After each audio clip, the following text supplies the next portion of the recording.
saturated soil. So I think most of us are likely going to be impacted by rain if you have any travel up I-65 today.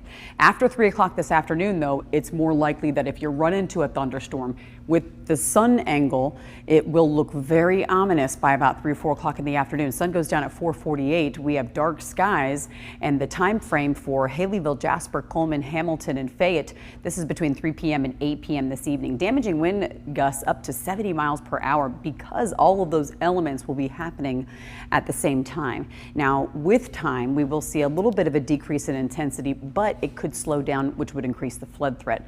6 p.m. this evening, that's rush hour along the interstates here in central Alabama through about midnight, and also looking at that line potentially filling in and creating a flood threat around areas of the Coosa.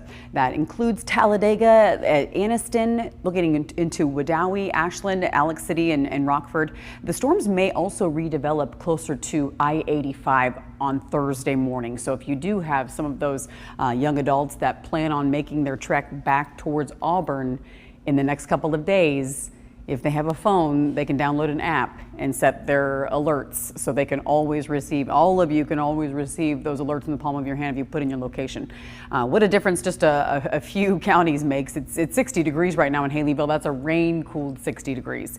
72 degrees right now in Birmingham. The temperatures are in the negative numbers in the northern half of the country. So it is winter somewhere, just not here. It's an alert day, 73 degrees, 60 mile per hour wind gusts expected as shower and thunderstorms start to develop and fill in. And so today we're on alert for any kind of active weather to occur. We have our app, we have an entire team here, and our reporters on standby. Now the temperatures aren't going to move any until we get towards the latter part of the weekend, and even then